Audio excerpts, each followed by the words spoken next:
Some breaking news now in the special counsel Russia meddling investigation. The New York Times just posting a story quoting sources saying the special counsel Robert Mueller and his team of prosecutors looking at the president's tweets as part of trying to answer the question of whether the president deliberately and in a calculated scheme was trying to obstruct justice, obstruct first the FBI investigation and now the special counsel investigation into Russia's attacks on the 2016 elections. Let me read you a little bit from that story. The special counsel, Robert S. Mueller, is scrutinizing tweets and negative statements from the president about Attorney General Jeff Sessions and the former FBI Director James B. Comey, according to 3 people briefed on the matter. Mr. Mueller wants to question the president about the tweets. His interest in them is the latest addition to a range of presidential actions he is investigating as a possible obstruction case. They quote Rudy Giuliani, the president's lawyer, in this piece is saying the president's a politician, he's under constant attack, and Mr. Giuliani's view, and he has every right to defend himself in public. But it is interesting if you try to think of the puzzle pieces of obstruction of justice.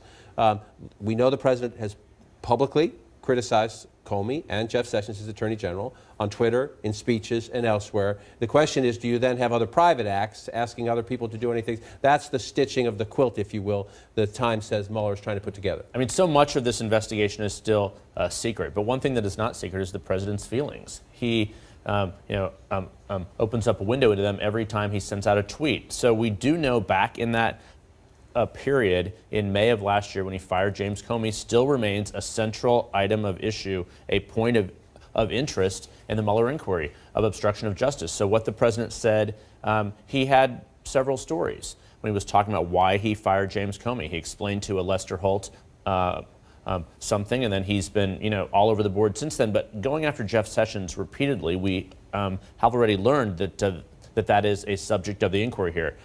The chances of the president sitting for an interview with Bob Mueller to find out about his mindset of this, I think, is diminishing. I mean, the time for that has sort of been out the window, and we'll see what that happens. But again, the president's own words are now front and center in this investigation. To that point, it puts on the table the question of will Mueller go ahead with a subpoena?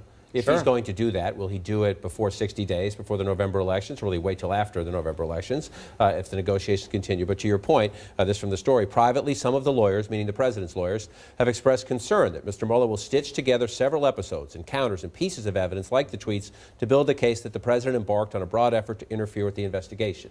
That is why the president's lawyers have tried in the negotiations with Mueller to say you can ask him about the campaign, but you can't ask him about anything as president of the United States. And I cannot imagine that that's a deal Robert Mueller would ever on this planet accept. Well, no, and to Jeff's point, the chances are clearly almost nil that he would willingly sit for an interview, but he may not have a choice. That's what the subpoena would be about. In any criminal scenario, the intent of the person who's being investigated is very important. And we have always had a very good window into the president's intentions and exactly what he is thinking because he tells us all the time. So yes, absolutely. This on the one hand seems kind of obvious that they would use the tweets as part of that narrative. But on the other hand, it does open this whole area of the way that they are going to understand what the president's thinking. And this is just a very good reminder of why the people closest to Donald Trump, advisors, aides, his legal team have always viewed Twitter as such a dangerous tool for Donald Trump. Jeff, as you were saying, this is the medium that he uses without a filter. This is where you know exactly what the president is thinking and feeling. And as the story points out, Robert Mueller and his team could be using the tweets to try to build a case, to see if they can build a case using the tweets, using other information that they've gathered to see if they can make the case that there was any sort of attempt and intention for obstruction of justice. And I think the reason that people are so worried, the people close to Donald Trump, about a potential sit down and interview with Robert Mueller is, of course, because this is the one setting where he cannot have people around him explaining away what he actually meant to say. The interview, whatever he says, sort of goes. And this is not a situation where, the spokesperson goes behind the podium and says, well, yes, the president tweeted this. However, what his actual intention and meaning was something else. Right, and what we don't know is what have the dozens of officials who've been interviewed, including White House staffers at various levels, officials in the administration at various levels, what have they said? If Bob Mueller asked, what was the president's mood that day? What did he say about that? When he tweeted that, did somebody help him with that tweet? Did he say anything about it? What did he do privately after that tweet? What did he ask you to do about this subject? That's the part we don't don't know, in this, Rudy Giuliani, the president's lawyer, again saying, quote, if you're going to obstruct justice, you do it quietly and secretly, not in public. I think that's true in most cases. Right. In most cases, that is true, and Mr. Giuliani is a former prosecutor, but there are exceptions to every rule. Well, and we see this time and time again with the president's Twitter feed is through reporting, we've learned that a lot of what he tweets publicly, he has said or acted on privately. And so it is actually a very good window into his thinking, into his actions, into maybe something that he's been briefed on that's made him angry and made him want to either change the subject or obscure a fact that that everybody knows is in evidence.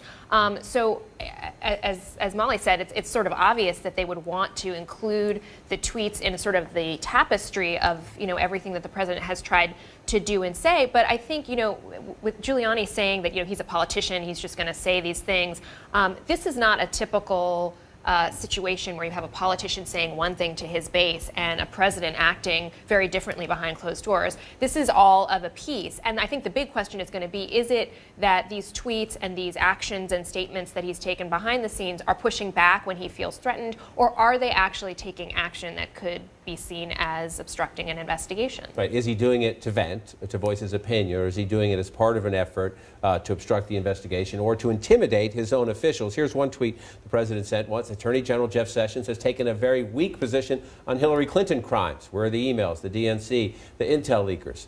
He's also tweeted at James Comey before. He tweeted at Jeff Sessions many times. The Times story says that after several tweets against Sessions, an aide to Sessions sought derogatory information about the FBI director. Mr. Sessions, his aide, told the Capitol Hill staff member wanted one negative article a day in the news media about Mr. Comey, a person familiar with the meeting said. So the question there for Bob Mueller is that the president trying to pressure, using Twitter and other means, internal administration pressure as well, to pressure the FBI director to do something that ends up getting in the way of the investigation? Or is it, as Rudy Giuliani would say, the president has every right to fire people who work in the administration, so what? It really, going back to the idea of an interview, it seems like there's very little that he could be asked in an interview that he hasn't already come out and commented on in public, often in kind of mind-blowingly inflammatory or revealing ways. This is why every lawyer tells a client who's under investigation, shut up. Right? Don't say anything. Don't comment on the case. Don't talk about it, even to your friends, much less, to the world. But that is not Donald Trump's MO, and that clearly could come back to bite him. And to say that because he didn't do it in secret, it doesn't count. I mean, that's like the guy who turns himself into the police and says, well, if I'd done it, would I be turning myself in? Usually that doesn't fly. Right. The question is, can you piece the public tweets and other statements together with, remember, the controversy early on when he called Admiral Mike Rogers and Dan Coats, the director of national intelligence, and did he just tell them to get in Comey's way, or did he just vent to them? And that they've been interviewed by the special counsel as well.